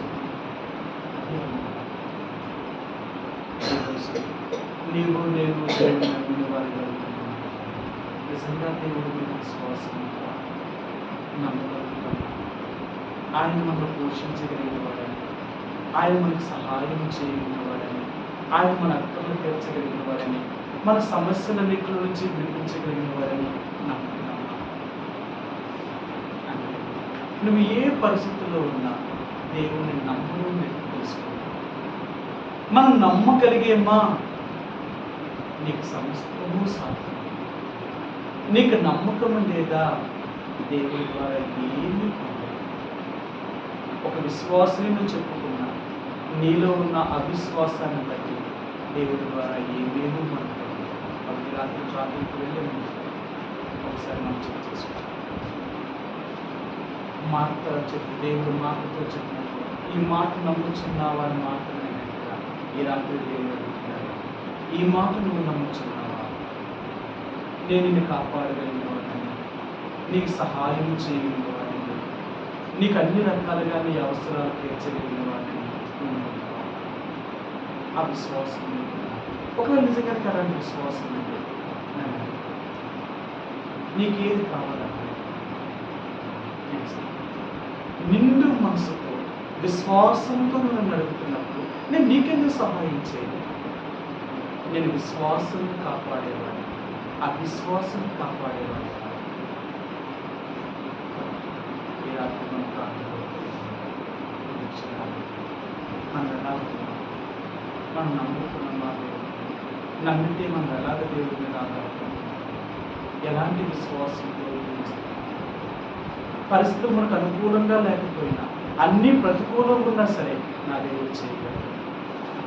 అన్నీ అనుకూలంగా ఉంటే జరగడం బట్టి ఒకటే కాదు, నీకు ఏమీ అనుకూలత లేకుండా జరగడమే గొప్ప. నీ దేవుడు ఎంత గొప్పవాడు అంటే నీకు అవకాశాలు ఏమీ ఉండకూడదు. అలాంటి అవకాశాలు లేనప్పుడు కూడా నీ దేవుడు చేయగలడు. ఎలా నమ్మాలి? నా దేవుడు చేయగలడు. ఆయనకు అసాధ్యమైనది ఏంటంటే నేను నర్సీపట్నంలో వచ్చినప్పుడు నన్ను చాలామంది ఎంకరేజ్ చేశారు. చాలామంది ఆడెక్కడ సేవ చేయగలడు, ఆడెక్కడ నర్సీపట్నం ఉండగలడు, ఆడికి ఏ ఆధారం ఉంది, ఆడికి ఉండడానికి ఒక ఇల్లే లేదు, ఒక స్థలమే లేదు, ఆడెక్కడ సేవ చేయగలడు, ఆడే అద్దెంట్లో తిరిగి సేవ చేసుకుంటున్నాడు. పోనీ అలాగే నేను ఎక్కువ మంది ఉన్నారంటే అది కూడా లేదు, ఒక 2-3 కుటుంబాలే ఉన్నాయి. కానీ ఈ రోజుల్లో లక్షల రూపాయలు అయిపోయింది. ఒక సెంటు భూమి లక్షల ఖరీదు అయిపోయింది. ఇలాంటి లక్షల ఖరీదైన సమయంలో కొనగలరా? అతనికి ఏ ఆధారం లేదు. ఎంతమంది కలిసి నాకు బాగా తెలుసు.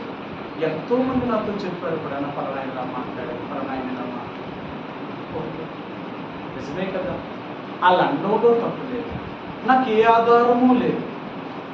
నా తల్లిదండ్రుల వైపు నుంచి కానీ లేక నా అత్తగారి వైపు నుంచి కానీ నాకు సహాయం చేసేవాళ్ళు ఎవరు లేరు. నిజమే, వాళ్ళు దాని గురించి అంటారు కదా, ఆయన ఎలా కొనగలరని కదా. సరే, నేను అంటాను 1000 రూపాయల్లో నేను కొనలేకపోయాను, కానీ లక్షల్లో మాత్రం కొన్నాను. నిజంగా మీరు చెప్తున్నాము. నేను నర్సీపట్నం 2001లో వచ్చినప్పుడు 5 సెంట్ల భూమి 1000 రూపాయలకి ఇస్తా, 5000 రూపాయలకి ఇస్తారని ఎంత బ్రతిమాలేరు నన్ను. 4,500 తీసుకున్న పాస్టర్ గారు, మీకైతే ఇచ్చేస్తామండి. ఎంత బ్రతిమాలేరు. ఆ రోజుల్లో భూమి ఎంత తక్కువ తెలుసా? చాలా చీప్ అనమాట. సెంటు 1000 రూపాయలు. శివపూర్లోనే 1000 రూపాయల సెంటు భూమి. నన్ను ఎంతమంది అడిగారు కొనుక్కోండి ఈ రోజుల్లో, నీ వయసులోనే. ఆ రోజుల్లో 1000 రూపాయలు అద్దె కట్టలేని పరిస్థితులు, 250 రూపాయలు అద్దె కట్టలేని పరిస్థితులు. అలాంటి పరిస్థితుల్లో నేను అప్పుడే కొనలేకపోయాను. ఇంకా నేనే కొనగలను మీరు అన్నారు. కానీ నిజంగా అన్నది తప్పులేదు కదా. కానీ నేను 1000లో కొనకపోయినా లక్షల్లో కొనగలను. నా దేవుడు ఎంత గొప్పవాడో తెలుసా? ఆయన చేయగలరు. ఎవరైతే నవ్వారో వాళ్ళే అవమానపరచబడేలాగా నా దేవుడు చేయగలరు. నిజమే కదా. నేను 1000 రూపాయల్లో కొనలేకపోయాను, కానీ దేవుడు లక్షల్లో ఉన్న స్థలాలను కొని ఇచ్చాడు దేవుడు. అది ఎలా సాధ్యం అంటే ఆయన ఇచ్చాడంటే నువ్వు నమ్మితే చాలు దేవుడు. అందుకని నేను చేసే కార్యాలు నీకు అర్థం కావు, నేను చెయ్యాలి అనుకుంటే దాన్ని ఎవరూ ఆపలేరు. కాబట్టి లోకం నవ్వినంత మాత్రమే దేవుడు నీతో ఉన్నాడు. అసాధ్యమైనవి సాధ్యం చేయాలి. ఈ రోజులన్నా ఆయన ఎవరో కలపలేరు అని చాలా మంది అడుగుతుంటారు. అన్న ఎక్కడ సేవ చేస్తున్నావు అంటారు. నేను నర్సీపట్నంలో సేవ చేస్తున్నాను. ఏంటి ఇంకా నర్సీపట్నంలోనే ఉన్నావా? మనకి ఎక్కడ ట్రాన్స్ఫర్ అవ్వలేదా? ఎవరో పంపించరు. నేను అన్నాను, నన్ను పంపించేవాళ్ళు ఉంటే కదా నేను పంపించడానికి. నన్ను ఎవరో పంపించేవాళ్ళే లేరు. అలాగన్నా అయితే ఇన్ని సంవత్సరాలు ఎక్కడే ఉన్నారు? అవును, ఇన్ని సంవత్సరాలు ఎక్కడ ఉన్నా? ఇన్ని సంవత్సరాలు కాదు, నేను చచ్చేదాకా అక్కడే ఉంటాను. నేను నన్ను ఎవరో కదిపేవాళ్ళే లేరు. ఎందుకంటే నన్ను అందరూ వదిలేసి ఒక అనాథగా చేశారు. ఈ రోజు నా మీద అధికారం చేయడానికి ఎవరికి ఉంది అధికారం? నన్ను ఎవరైనా ఆదరించి నాకు సహాయం చేసిన వాళ్ళైతే నన్ను కదపగలరు. నాకెవరూ సహాయం చేసి ఆదరించే వాళ్ళే లేనప్పుడు నన్ను ఎవరు కదపగలరు? నన్ను ఆదరించిన వాడు, నాకు సహాయం చేసిన వాడు దేవుడు. ఒకవేళ దేవుడు కదిపితే నేను కదలగలనేమో, కానీ మనుషులుగా అయితే నన్ను ఎవరు ఏమి చేయరు. కాబట్టి దేవుని యొక్క పిల్లలుగా నువ్వు నమ్మగలిగితే ఆ దేవుడు ఎన్నో అద్భుతాలు చేయగలడు. మన దేవుడే అద్భుతాలు చేయగలడు. అలాంటి దేవుడిని మనం నమ్ముతున్నాం. ఆ దేవుడిని మనం విశ్వాసం. అలాగుంటే తప్పక దేవుడు నా జీవితంలో అద్భుతంగా చేసి లోకానికి ఒక గొప్ప వ్యక్తిగా దేవుడు చూపించాడు. ఆ విధంగా ప్రభు మనకు సహాయం చేయగాక ఈ రాత్రి కొంత సమయం ప్రభు యొక్క సన్నిధిలో ప్రార్థనగా మనం పరిశీలన చేసుకుని దేవుడు వాక్యం ఏదైతే మాట్లాడిందో ఆ విషయాన్ని మనం సరి చేసుకుని ప్రభుని అడుగుదాం. ప్రభు సహాయం చేయి. నేను మాటలు నమ్మే వ్యక్తిగా నీ మీద విశ్వాసం పరిచయం ప్రభు దగ్గర మనం స్నేహితులు ఒక విశ్వాసగా జీవించడానికి ప్రయత్నించాలి. ఒక అవిశ్వాసంగా కాదు. ఆ విధంగా ప్రభు యొక్క సన్నిధిలో మనం అప్పగించుకుందాం. దేవుని యొక్క పరిచయకు ప్రార్థన చేయండి. చంద్రుని పరిశుద్ధులైన వారి కొరకు, దైవ సేవకులైన వారి కొరకు, రక్షణ లేని వారి కొరకు, విశ్వాస కుటుంబంలో పరిస్థితుల కొరకు, అలాగే బాధించబడుతున్న దేవుని యొక్క ప్రజల కొరకు, అలాగే ప్రపంచ దేశాలకి మన దేశానికి దేవుడు సమాధానం శాంతిని అందించేలాగా, యుద్ధ వాతావరణం నుంచి దేవుడు మనం తప్పించేలాగా, అలాగే ఎబ్రోను ద్వారా జరుగుతున్న పరిచయ కొరకు ప్రార్థించండి. అలాగే ఇక్కడ కొండపల్లిలో జరుగుతున్న పరిచయ కొరకు ప్రభు యొక్క సహాయం కొరకు ప్రార్థించేయండి. ఈ వేసవకాల సెలవులో విరామ బైబిల్ పాఠశాల జరుగుతుంది. ఆ పరిచయ కొరకు ప్రార్థించేయండి. 5, 6, 7 కాకినాడలో అవసరపు మందిరంలో బీబీఎస్ జరుగుతుంది. దాని కొరకు ప్రార్థన చేయండి ప్రభు యొక్క సహాయం కొరకు. అలాగే ప్రతి అవసరము దైవజనులు దేవుడు జానని ప్రభు సహాయం చేసేలాగా, అలాగే తిరిగి ఆదివారం పరిచయ కొరకు ఇక్కడ కొండపల్లిలో అభిషేకించి వాడుకునేలాగా, అలాగే దేవుని యొక్క ప్రజలు దేవుని యొక్క మందిరానికి సమయానికి రాగలుగుతూ ప్రతి ఆటంకం నుంచి దేవుడు వారిని ముగించాలని ప్రార్థన చేయండి. అలాగే మీ వ్యక్తిగతంగాను మీ కుటుంబంగాను మీ సమస్యలకు ప్రార్థించండి. ఇలాగా కొద్ది సమయం ప్రభు యొక్క సన్నిధిలో ఒకరి తర్వాత ఒకరు ప్రభు యొక్క సన్నిధిలో కొద్ది సమయం మనం ప్రార్థనలో గడుపుదామండి. ఆ రీతిగా ప్రార్థనలో గడుపుదాం.